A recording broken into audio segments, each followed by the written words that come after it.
quorum of the Senate Finance Committee meeting, and one had to step out for a minute. Another one just told me he's on his way here as well. This is my fourth meeting in a row in this room today, rules and health and retirement and this, and I had a chair retirement so he could present a bill. So yeah, I just need to stay up here. Mullis's gavel was here till 10 minutes ago. I was going to bang it, and they took it away. So that disappeared on me. Senator Rhett, would you do us your number 5 there, their invocation today? Yes, sir. Bow our heads. So, Lord, we thank you for this day, another day's journey, and we're glad about it, to be in a position to do the people's work. Give us your wisdom from head to toe so that we can work for the betterment of all and not for ourselves, but for the good of the people. We ask this through Christ our Lord. Amen. Amen. We've got one bill that I don't think we've got the right LC on that we're getting to, but I think it's going to be fine either way. We can amend it if we have to. I'd rather get the right LC. But I'm going to start here with Representative Lumsden, House Bill 451, the representative from Armurchie, Georgia, which is part of Rome, Georgia. Where's he from? Armurchie. Maybe. Yeah, one of those little areas from Rome there. So. In unincorporated areas. Well, wherever it is, I'm from there, and thank you for the opportunity to come before your committee today to present House Bill 451. Mr. Chairman, members of the House, I bring you House Bill 451, LC 431820ER. This bill comes as a request from the Georgia Association of Manufacturers. It provides an optional way to determine the applicable fair market value on inventory, which a Level 1 Freeport exemption is sought for. This only applies to eligible finished goods inventory for the year 2021 and bases the valuation on the lesser fair market value of the applicable inventory as of January the 1st, 2020 or January the 1st, 2021. This is really a fairness measure that's brought about because of COVID. In January and February of last year, customers placed orders with manufacturers. Manufacturers produced and ordered the goods. Customers then canceled or delayed the orders when COVID hit, and manufacturers now have finished goods in their inventory which would not otherwise be there were it not for COVID. And of course, after 12 months, they are subject to ad valorem taxation. This measure simply provides a one-time solution to this COVID-created problem. That is the bill. I'll be glad to answer any questions. So basically, for one time only, they can take the inventory, in essence, at the beginning of the year or the end of the year. Right, within that 12-month period, you have. Okay, that's what it does. Senator, I can't see the numbers here. They're gone, but 14 there, Senator Hickman. So they filed 1/1/20. I thought you were on. Is that 14? Okay, so they filed. I'm just trying to get a folder. No, you're trying to get. I thought you were waving at me. Waving, she couldn't hear you. She'll be blowing you a kiss. So they filed. I know personal property tax reports are filed January 1st of each year, and it's based upon the inventory as of December 31 of the prior year. So 1/1/20 and 1/1/21. So this bill would give them the option for one time for which year? Choose. They have the ability to choose based on whichever is lesser. So they could go back and amend the 20 report and the 21 report, because 21 report's already filed too. Oh, no, excuse me, 21 report due April 1st. Right. But they could use that value in filing. Okay, and the sponsor is the American Manufacturers Association? Georgia Manufacturers Association, Georgia Association of Manufacturers. I believe you may have an explanation in your file. Roy Bowen, who is the president, submitted a brief with a more detailed explanation. But in short, that's what the bill does, and the purpose of the bill is, as I said, just a fairness issue because of the goods that were manufactured that otherwise would not have been manufactured sitting in their inventory were it not for COVID.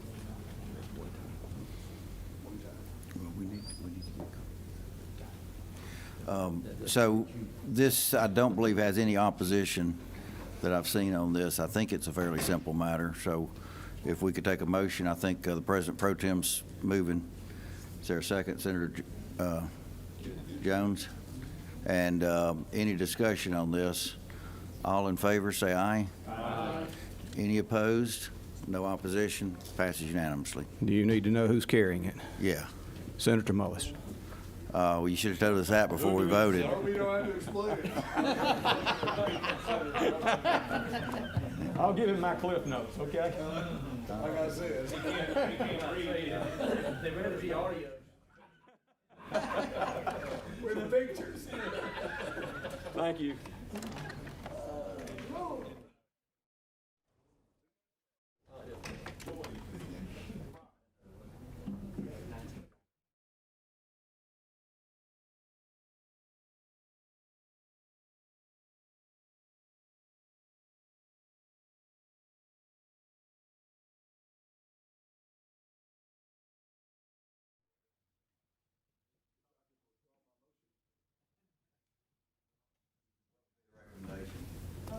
Yeah, if the committee would like to just make another motion to pass the correct LC number, I believe it was 1990 ERS. Mr. Chairman, that's what I said. 1990 ERS, okay, and Senator Jones, I think, wants to second that one. Okay, all in favor? Aye. Any opposition? Motion carries. The representative also addressed us as fellow House members. You know, he's got their own numbers, he's got the. Yeah. Let her know I didn't, I'm glad you pointed that out.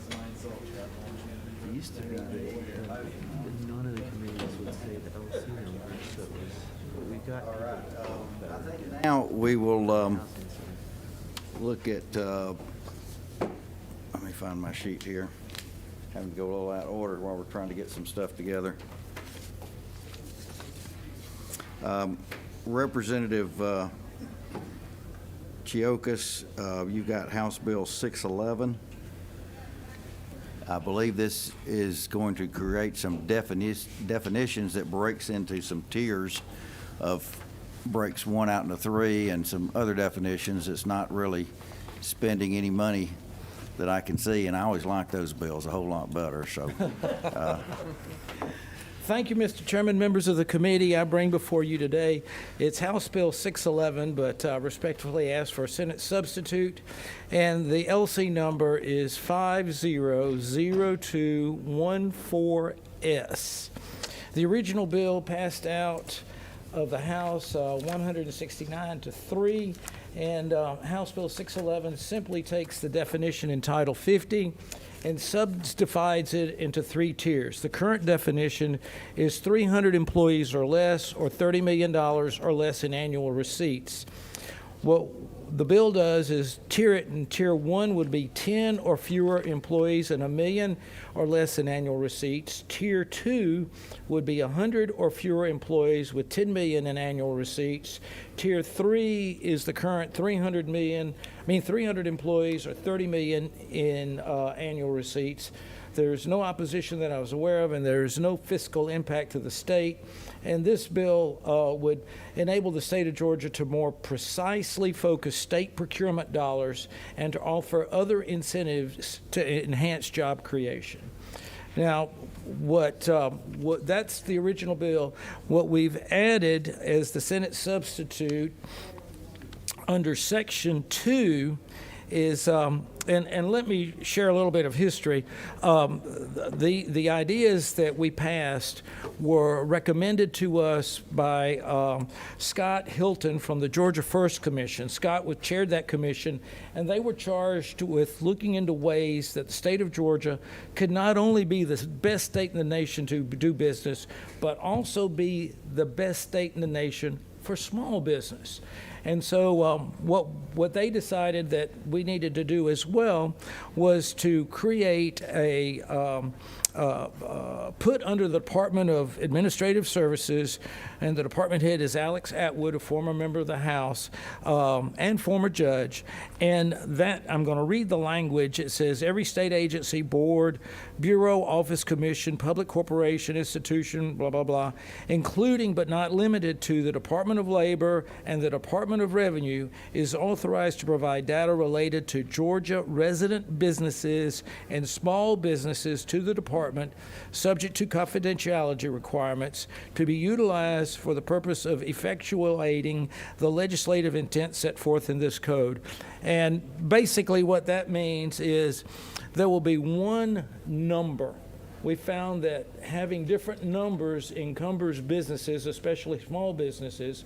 So the Department of Administrative Services will have one number for the business, and that will serve as their sales tax number, serve as their Department of Labor number, as their DOR number. And so that language came to us straight from the governor's office. Section 3 was what we're wanting to do is provide a definition for startup. And in Section C, this was the bill that was in House rules that didn't make it out. It would create a startup business entity within Title 50 relating to the Department of Economic Development. This is an important step to attract and grow innovative new businesses in the state of Georgia. This legislation will allow the Department of Economic Development to focus on first-time entrepreneurs with innovative ideas across a wide range of industries. This simply is a definition. There's no fiscal impact to the state, and this measure will assist the Department of Economic Development in attracting and recruiting startups. The state of Georgia will be one of the first states in the nation to actually define startup in code, and this measure will not only assist Georgia in maintaining its position as the #1 state in the nation to do business, but it will also show that the state of Georgia is serious about innovation and growing jobs. And that's the measures that were done. As I said, the startup didn't make it out of the House Rules Committee. It passed in committee unanimously. And I'll be happy to answer any questions and appreciate the opportunity to explain the bill. Okay. That was a very thorough explanation. I was afraid you were going to talk people out of it, but maybe maybe not. Any questions for the author? We've got a motion then, if there's no questions. Okay, let's see, what number, 10? That's right. Okay. Thank you, Mr. Chair. To the author, this lines 43, 44, 45 really creates a pretty narrow window. Doesn't it? I mean, what was the point of that? I mean, I'm sorry. lines 43, 44, 45? 43, 44. The last three lines in the bill, except for Section 4. The last three lines of Section 3. Innovative product service, registered business entity in Georgia. Are you working from the committee side? Yes, I'm looking at it. We created and developed one more individuals who have never owned or 43, 44, and 45. Yes, what the definition of startup, we did not want a .com company or investor that has been involved in multiple startups and has sold them and made a lot of money to take advantage of any incentives we have for startup. So we made it for a first-time business that's never owned more than 25% of any business with gross receipts of $100,000 or more in a single year. That's simply to keep some of these .com millionaires from coming in and taking advantage of the economic Department of Economic Development incentives. Thank you. Thank you. Kind of the opposite approach, but it sounds pretty good. You know, I'm sorry. I said kind of the opposite of what happens around here, but it sounds good. That's true. Thank you, Okay. Mr. Chairman. Any other questions? If not, I think Senator Albers had made a motion and had a second by the President Pro Tem, Senator Miller. Any other discussion? If not, all in favor, say aye. Aye. Any opposed? Hearing none, your bill's passed. Thank you. Who have you got sponsoring? We've got Senator Bruce Thompson is going to be carrying the Oh, legislation. man, it's getting worse. I know.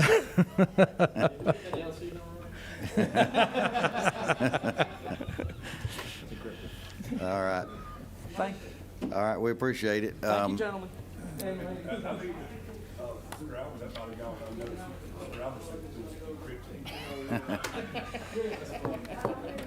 They're printing that down, or did we get it? They're just printing it. We got you.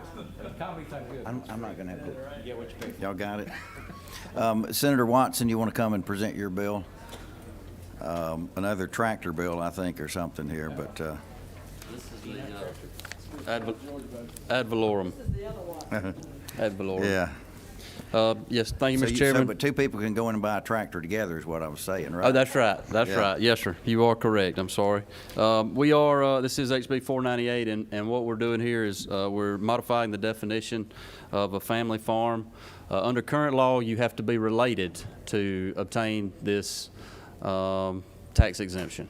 Well, farming has changed over the years. Things have gotten more capital intensive. Younger generations are not wanting to be on the farm, and so we're finding situations where farmers are partnering up with neighbors that may not be related.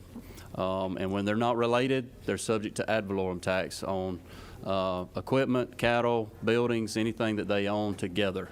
And so this was brought to us by a dairy farmer in Brooks County who this has happened to. And it's an older farmer that partnered with a younger farmer that independently, they were tax exempt, but when they came together, they became in violation of the statute, and they're being sent a very large tax bill, and we're trying to correct that. It would be a ballot question for the people of Georgia to decide and make sure that's okay. And it was brought about because of a tax consultant that went down, was paid to go through the records, and this particular farmer actually handed over his depreciation schedule, and so they got all his records of equipment that they own together, and so that's what we're trying to fix here in this bill. Okay, Senator Hickman, 14. Yeah. Okay, so now I understand what you're talking about, because when reading it last night, I really did not, because my very first question was the gate card. And so what you're saying here, that these guys operate as a joint venture and not a legal partnership or not a legal LLC, because those entities could get a gate card. Well, they could get a gate card, but they're still subject to the ad valorem on their Oh, they have one, not the sales tax? not the sales tax. Okay. They're subject to they get their gate card, but because they're not related, the law says that they have to be charged ad valorem. So they can be separate, and father-son can have this exemption, but if you and I decide to start farming together, we're not related, so therefore we become subject to ad valorem on anything that we own together, whether it be livestock or equipment or facilities, buildings, barns, whatever. I thought all that was exempt. It is if you're a family farm that's, you're all related within the fourth degree, I think is the language. Okay, well, thank you. Thanks for clearing that up. I didn't know. All right, Senator Jones, number 4. But to fix your problem with your farmer down in Brooks County, can't the revenue commissioner make an administrative call on this? And unless it's challenged, he can, I mean, he might need this to fix future things, but as far as your Brooks County case is concerned, doesn't he have the authority to make a commissioner revenue executive call on this? I don't know that I can answer that question. I don't know if think he can. He does, unless he's challenged on it. Yeah, well, and nobody- we had saying discussions that. about whether or not we even need the referendum. But there Right. again, it's the same thing. And we just want, if we're going to do it, let's do it right. Right. And that way we don't have to worry about it. But why does it need to again. be a ballot question? It's my next question, though. Because it's dealing with the ad valorem. Okay. Okay. I mean, I want to help you, Brooks County friend. I think your commissioner. Well, or and commissioner and do yeah, it himself. it's becoming more and more as I said, family farms or children are not necessarily wanting to do it, so older generations are having to partner with neighbors Right. and whatnot. So plus it's capital intensive. Yeah. All right, Senator Payne. Yes, sir. Thank you, Mr. Chairman. I'm looking through here, is there a limit on the number of parties that could enter into such an agreement? No, but they have to all independently qualify as a family farm. Okay. Senator Orright. Thank you to the author. This language succeeds in adding more products that would get the exemption. Dairy products and unfertilized eggs of poultry would be added to the list of qualified farm products were this to pass. Yes, ma'am, that is. And what are the farm products that are already covered? So yes, we did add dairy products specifically and the unfertilized eggs, which are the eggs that we eat, because the current definition just said qualified farm products. And because it was a dairy that was brought to our specific attention, we wanted to make certain if we were going to go to this level that we included everyone in that definition. Well, I don't know a lot about this, but this says certain farm products that we already enjoy that exemption. Do you know what those are? And held by certain entities. What are the entities that are already? Is it only family farms that get that ad valorem tax break?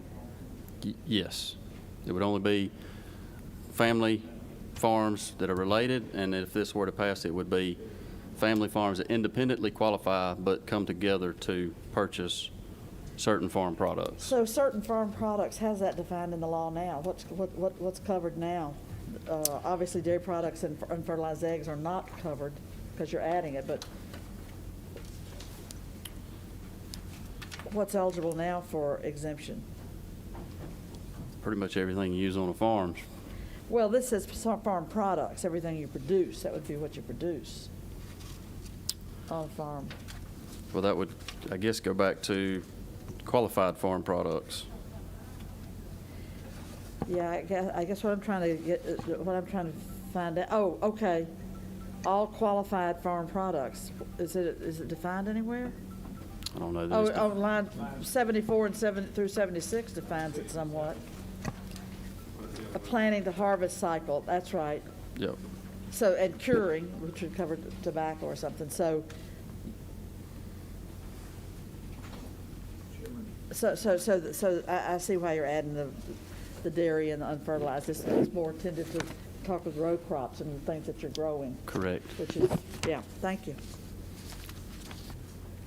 Senator Gooch. You may have covered this and I wasn't paying attention. I was trying to read the bill, but why did you limit to unfertilized eggs? Why didn't you include the breeder farms? Because I think they would kind of qualify under livestock as an animal on their own, but the actual egg, if we were in egg production to eat, we may or may not qualify under the current definition. We could have raise birds together to eat meat birds, but if we were raising eggs to eat, we may not qualify. So we just wanted to make sure. So do we know You got a question? I just wondered, I mean, this would have an impact on ad valorem tax revenues, right? Yes. Well, It could have an impact, Does that mean it needs a right? fiscal note? Well, it doesn't have a fiscal note because it doesn't have any impact on state revenue. We don't collect ad valorem taxes. Right. and independently, the farmers are exempt. So they're already exempt. Already, yeah. So it's just when they come together, They lose the exemption. they lose for the that, yes. exemption. Yeah.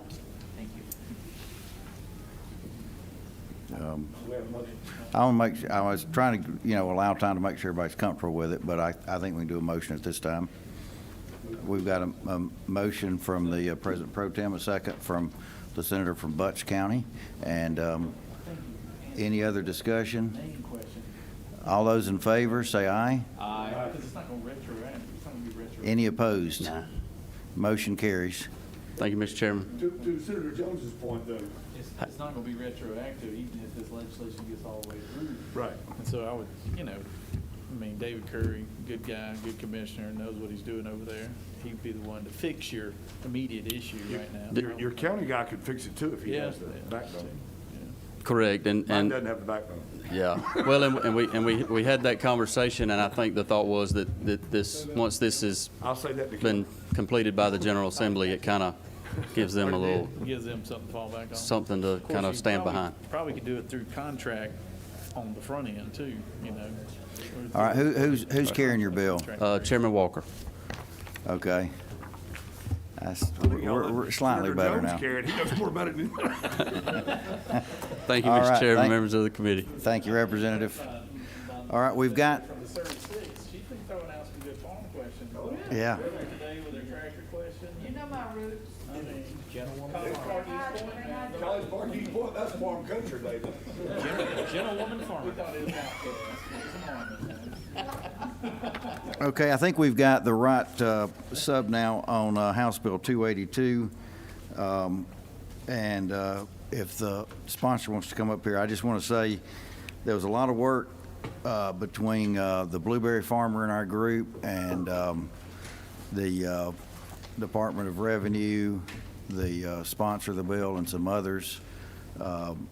The forestry group was involved, I know, and so originally this was going to change some numbers from 50-50 to 65-35.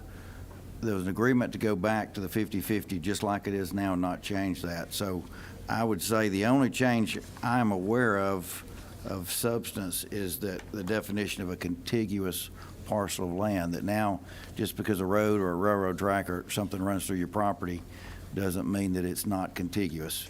So I'll let the Representative Meeks here speak to the bill. He's had a lot of work on this bill, I know.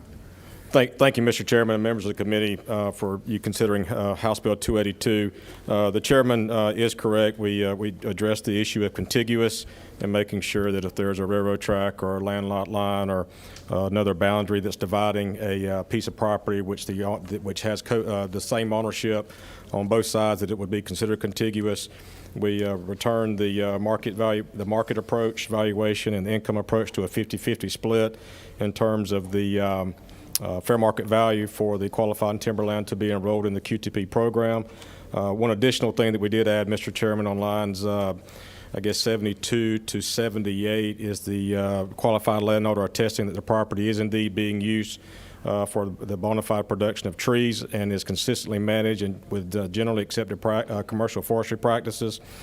And then further down on lines 88 through 91, the original bill as passed by the House just included number A there on line 86, that the commissioner would accept a map drawn by the county photographer, a GIS technician, or and signed by the Board of Assessors and the qualified landowner. We add back in there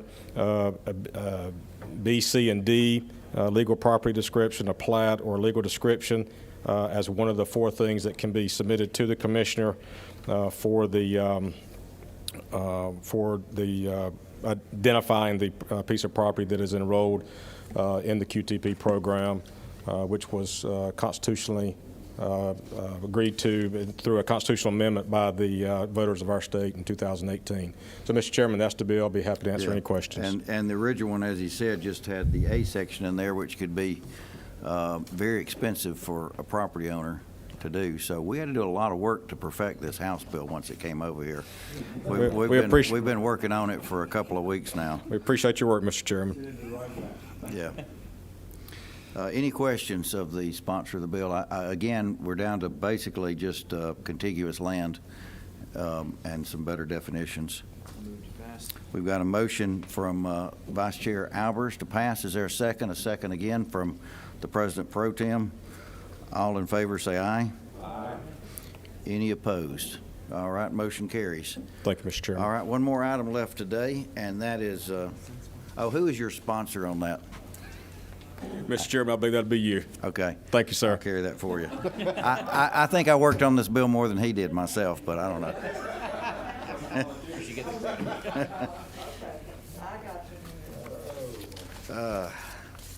We've got one more, House Bill 160.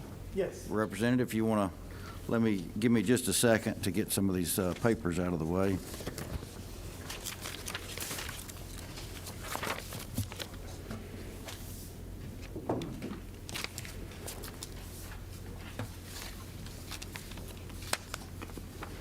Okay, I'm ready. Go ahead and present.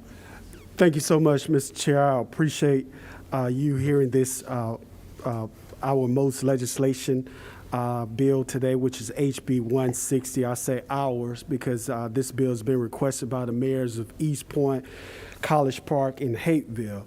HB 160 expands the definition of municipality to allow the cities of East Point, College Park, Hapeville to call for a referendum to implement a 1 cent water and sewer projects cost tax, which is referably known as the most legislation. Originally, this General Assembly heard from then Mayor of Atlanta in 2003, Mayor Shirley Franklin, who requested the 1 cent penny sales tax, i.e. the most, in order to pay for proposed improvements to a crumbling sewer and stormwater infrastructure. The city of Atlanta has been levying the most legislation since 2004. And now our three cities who are interconnected to the city of Atlanta's wastewater system, which processes over 85 million gallons of wastewater a day, now want to utilize that 1 penny sales tax and put it on the referendum. I would like to go on to say that the city of Atlanta, again, has been allowed to levy the sales tax for necessary improvements to the wastewater infrastructure system. And now we're advocating for the Tri-Cities area, East Point, College Park, and Hapeville to also levy that tax. Right now, if we expanded the most for these three cities, it would be able to address and actually raise about almost $59 million for a 5-year projection for those cities to use towards their wastewater and sewage water improvements. $34.8 million is estimated for the city of East Point. $18 million is estimated for the city of College Park. $6 million is estimated for the city of Hapeville. One thing I do want to bring to this committee's attention, and what you all already know, the city of College Park is where the Atlanta International Hartsfield Airport is located. This bill will actually help the airport to upgrade some of the infrastructures that the city of College Park wants to do in and around the airport area. We all know that the airport is the crown jewel of the state of Georgia and the crown jewel of the South.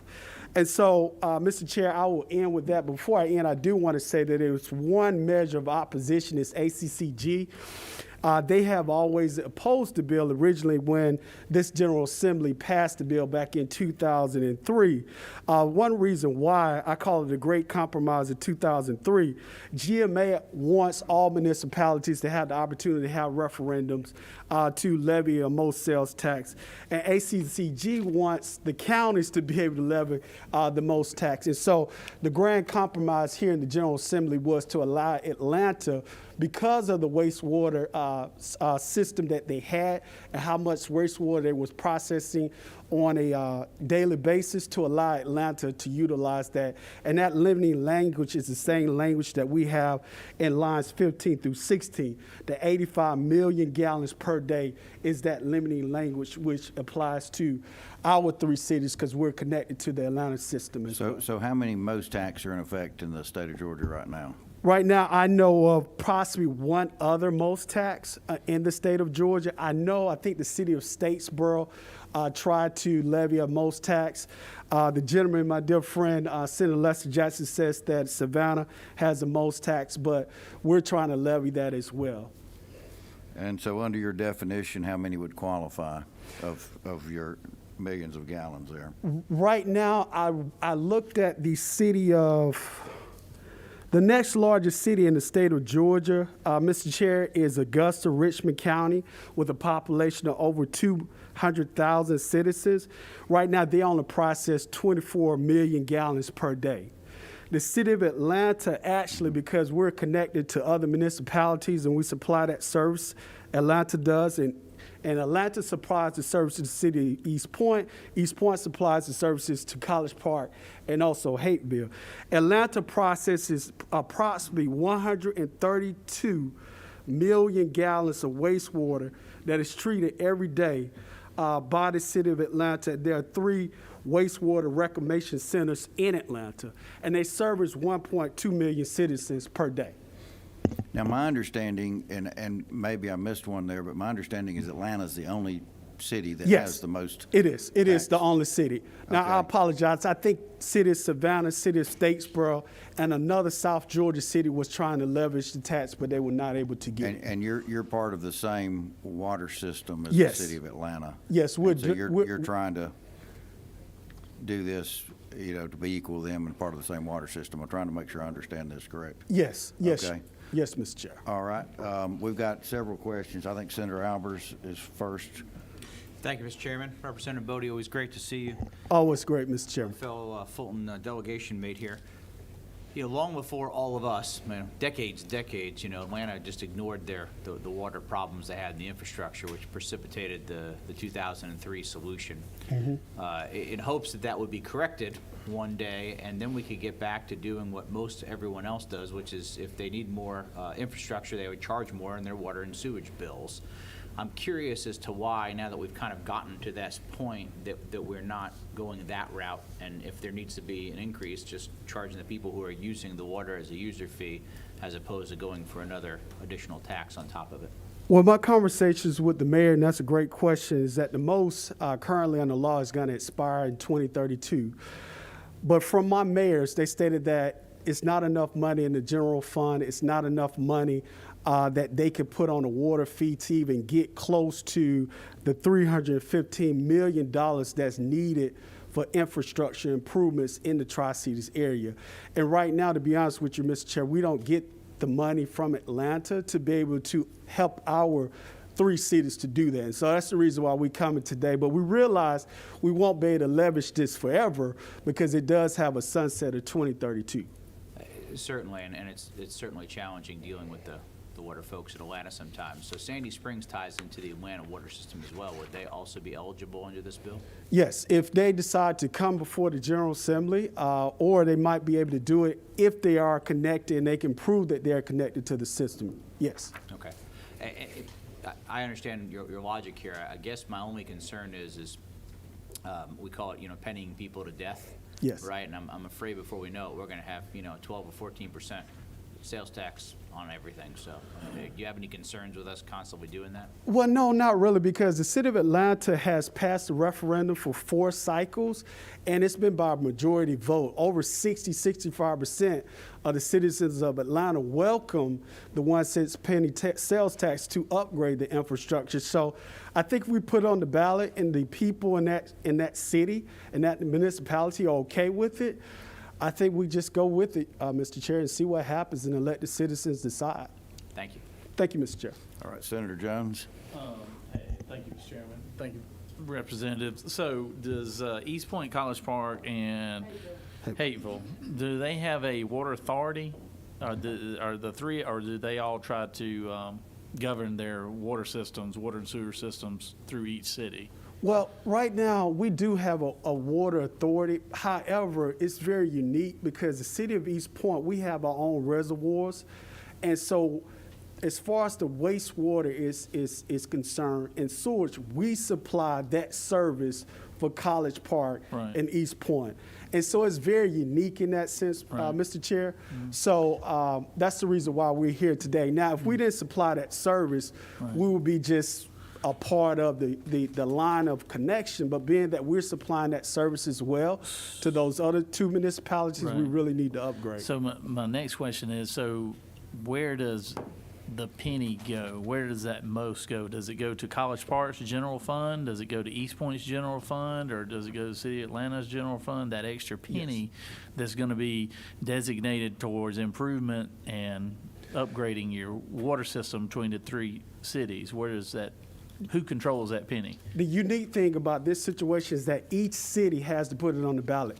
Okay. And so Hateville, College Park, East Point, all will have to put it on the ballot, and they will have to make sure that the money is set aside. And per Section 2, the money goes directly to those improvements. Okay. And so Section 2, Mr. Chair, lines 22 through 31 deals with just that, each dollar that's taken has to be accounted for, and it has to go to the sole purpose of upgrading and maintaining the wastewater and sewer infrastructure for those 3 cities. So Right. each city, citizens are going to have to make that decision at the ballot box. Right. Does the city of Atlanta provide the water and sewage services as far as maintenance concerned, or do each city do its own thing, like outsource contract to independent people? Like College Park, I think, contracts out its water and sewer services. Isn't that correct? Yes, but the city of Atlanta, city of East Point, we have our own. We have to upgrade and You keep. have your own. Yes. You have your own personnel. For Exactly, maintenance. yes. Okay.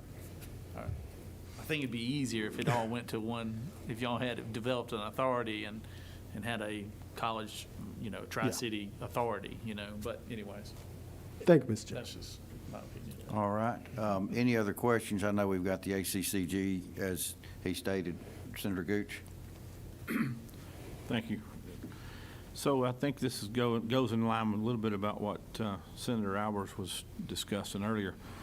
If this opens the door for more of these SPLOST taxes, you're already at, 8% here in Fulton County? Is that correct? 7.75. Okay, 7.75 plus 1 equals 8.75, so you're going to be pushing 9%. Then you've got the T-SPLOST that'll come up. At some point, you're running out of capacity for these projects. They're going to start competing against each other. I looked at your water rates down there, and they're pretty low, which I applaud you for keeping them down. But you can increase your rates. You can put in impact fees for your construction and your growth of that system. You can go to GFA and borrow money. You can get revenue bonds. You can create an authority like Senator Jones was talking about.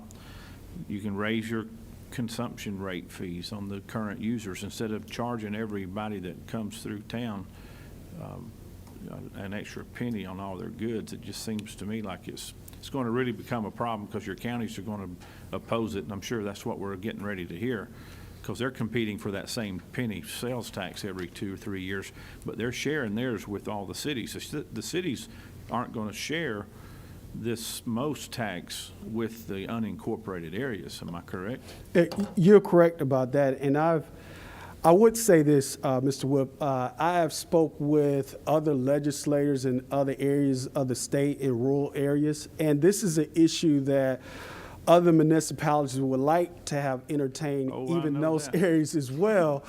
But I think the General Assembly is not at that stage right now, and that's the reason why we have the 85 million gallon limiting language. I call it, because if we didn't have that language in there, you're absolutely correct. Any and every municipality would be open to trying to levy a most. So right now, I think as public policy, we're not there yet.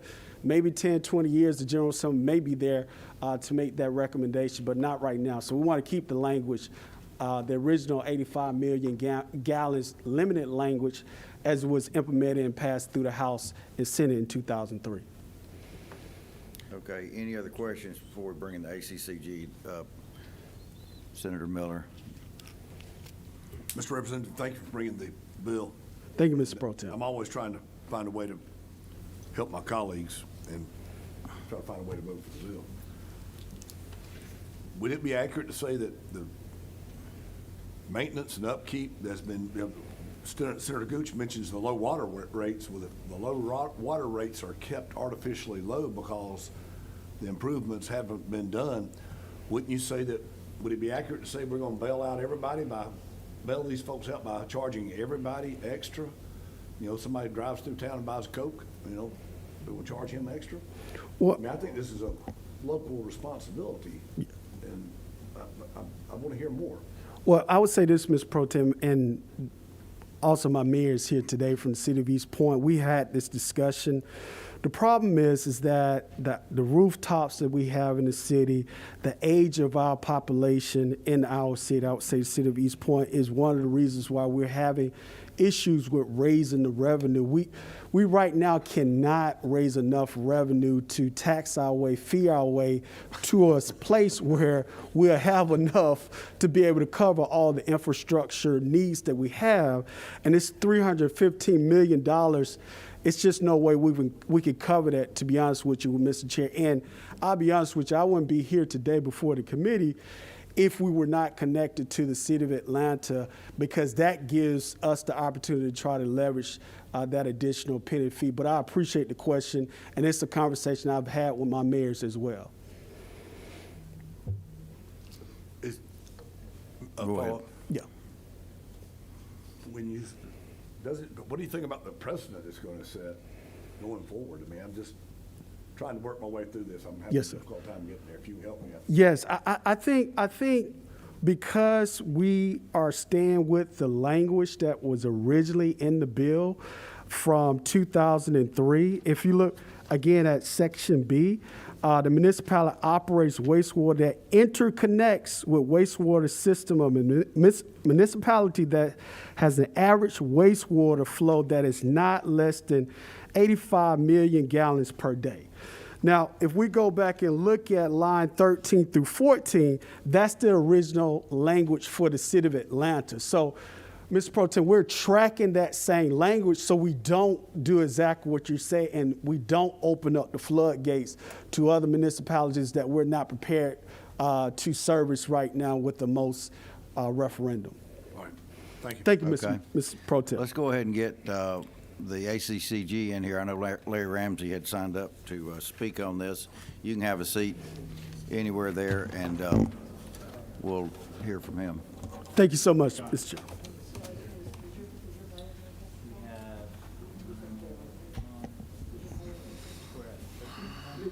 Mr. Chair, I'm sorry. Come on, Mayor, come and testify. Yeah, we can have a short testimony from the mayor, yes. All right. Thank you, Mr. Chairman, members of the committee. I'm Larry Ramsey with ACCG. Thanks to Representative Bodie for the discussions we had early on in this topic, and we took it to our policy council. Those of you familiar with ACCG, our legislative decisions are made by a policy council, county commissioners from around the state, and we did have a full debate on this particular issue, and ultimately decided to vote in opposition to this bill.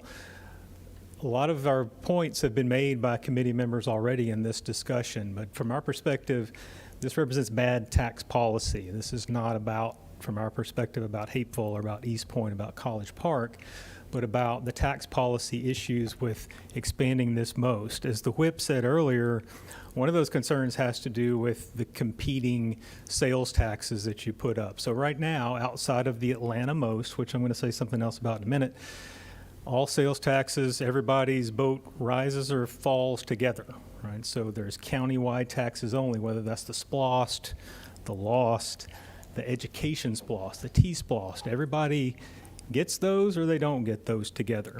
And if you have a smaller area of the county, like in a most that's proposed to be expanded here, with its own sales tax, that the next time the T-SPLOST comes around in Fulton County, for example, you're going to have some folks in these cities who are like, well, I'm not going to support that countywide tax because I'm already at this level here in East Point, and I've got dollars that are staying home, right? And that could be for any other countywide tax where the folks in a specific area are already taxed higher.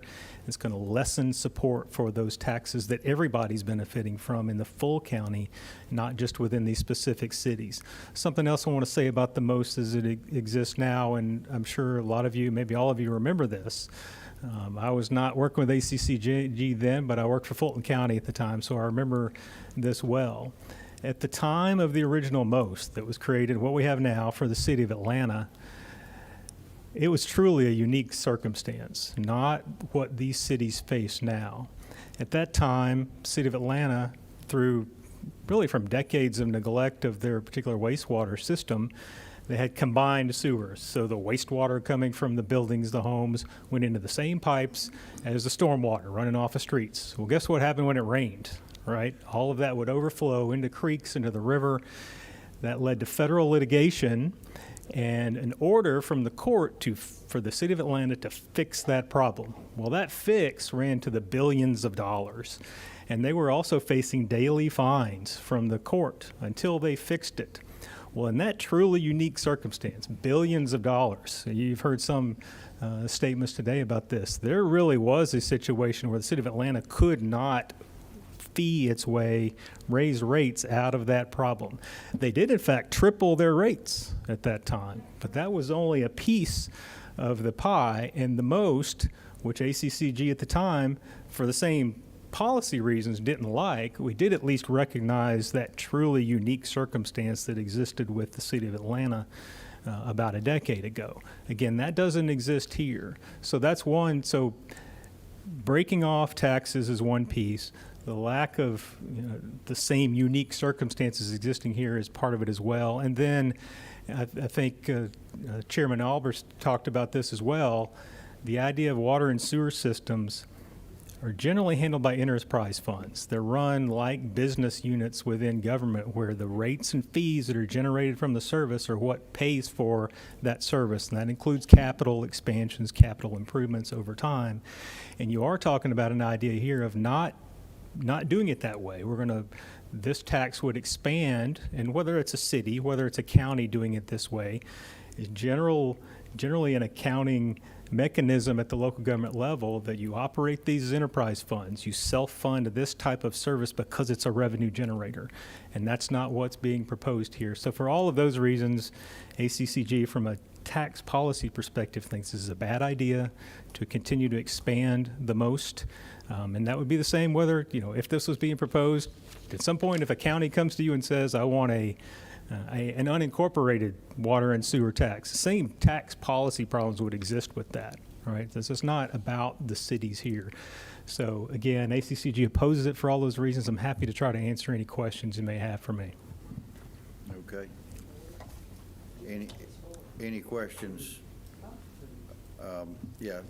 What number is that down there? I can't see that far. I have 7. Okay. I'm not sure. Go ahead. Yes, sir. Didn't Savannah try to do the most a few years ago? I don't know if they tried to do it. I can tell you the law as it exists now would not allow it. I think it's as you've heard from Representative Bodie, it's tailored to a water system that is processing at least 85 million gallons per day of wastewater, which to my understanding is still only the city of Atlanta qualifies for that. There may have been legislative efforts to try to change that number to bring them into it. I'm not familiar with that, though. Okay. Okay. All right. Seeing no other questions, we appreciate your testimony. Thank you, Mr. Chairman. And if you want to get your mayor, we give a couple of minutes to your mayor to speak as well. Thank you so much, Mr. Chairman.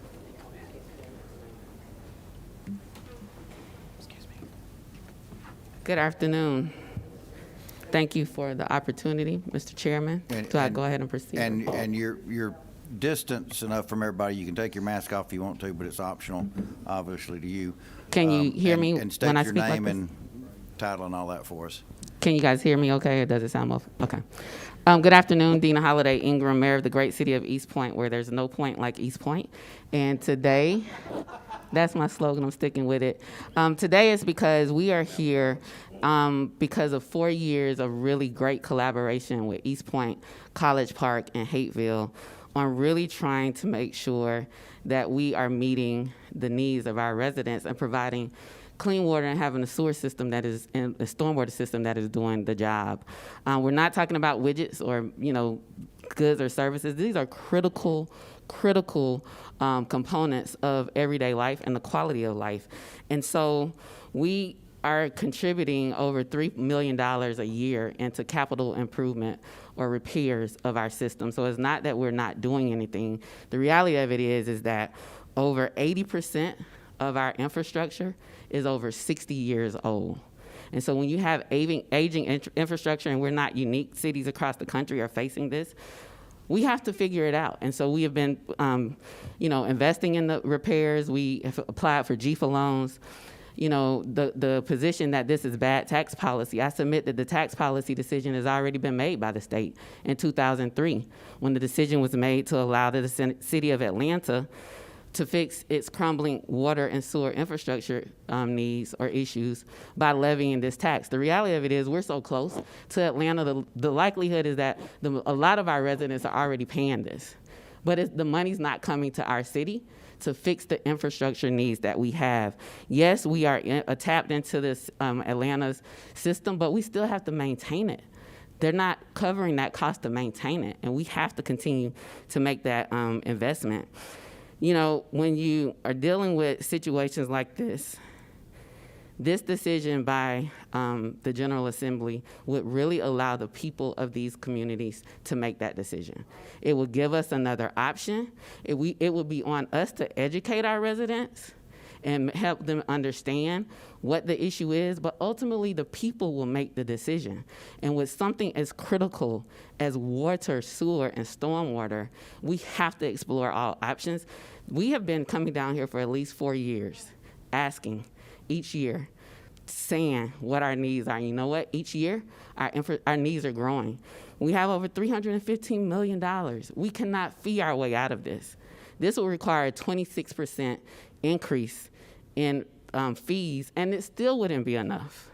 So that is not a viable option because we do it and we still be in the same position. We need the legislature to support us and help us meet the needs of our people. This is about saving lives. This is a life issue, quality of life issue, water, sewer, and stormwater. Okay, Vice Chair Albers, I think you had a question. Thank you, Mr. Chairman. Mayor? Yes. I'll get right to the point. Nothing? Nothing for that? Okay. I appreciate that. Nothing. I appreciate that pun. I was doing really good. You were doing really good. I caught it. I caught it. So, question for you. What do you think just the city of East Point is going to need in the next, call it 5 to 10 years, specifically for your city, in order to bring the water and sewer system up to the level of satisfaction? If I'm not mistaken, I've seen that that's not in this presentation, but I think it's around $80 million. Like our water and sewer director has prioritized all of our needs, and the emergency immediate needs are between $50 and $80 million. All right, thank you. Okay, Senator Gooch. I was going to ask you if you had any numbers with you on your current debt load. How much do you owe? And what's your annual budget per year? Our annual budget per year, we just reduced it by $2 million on Monday because of lost revenue due to the pandemic. And right now, we're around $177 million, but that includes our enterprise funds. And your debt is how much? I don't want to give you the wrong number on our total debt right now. I'd have to get back with you on that. Do you owe money to GFA? Do you have a current GFA loan? We're applying for a GFA loan right now, so I think we've already paid that, but we're applying for a new one. It's for our reservoir. Oh, okay, you're building a reservoir. No, we have a reservoir that we have to maintain. I got you. And I believe we're asking for, if I'm not mistaken, $5 million. I think $3 to $5 million on that. If you do a most referendum, is that for 5 years or 6 years? We're asking for the 5 years. So if it passes, you borrow a couple $100 million, you're not going to amortize that for 5 years. You're going to need to come back and ask for an extension for 5 more years? I mean, but if we come back and ask for extension, the goal would be to show you the work that we've done to improve the infrastructure system, to show that it has worked. But you would have to have, whoever you sell your bonds through, they're going to have to set up a pro forma to show the revenue's going to be there. And the only way to do that is through the most tax, if you're using that Correct. vehicle. So your argument's going to be that we will ask to renew that most for an additional 5 years, up to 20 years, or however long you sell your bonds for. Typically, it's 20 years. So If that is the need, I think we'd be asking for what the city of Atlanta has been doing since 2003. yeah, so that's my point. And then the elected officials, I used to be one in a local office. I was about to say, you still are, right? You always tell them, well, if you don't renew this, then we're going to raise your taxes. And that's when the big fun begins. So it goes to that point. But I was going to recommend you talk to your congressperson. I think it's Nakima Williams. She's coming down on April 1st, and we're going to be giving her a tour. Well, they are about to bring $5 billion to the state, and the cities and counties are going to get more than that.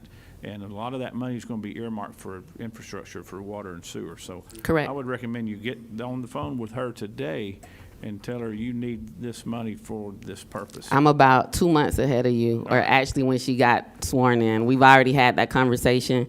She'll be down on April 1st. But the reality of it is, Senator, we need multiple revenue streams. I understand. That's not going to be a silver bullet either. Right.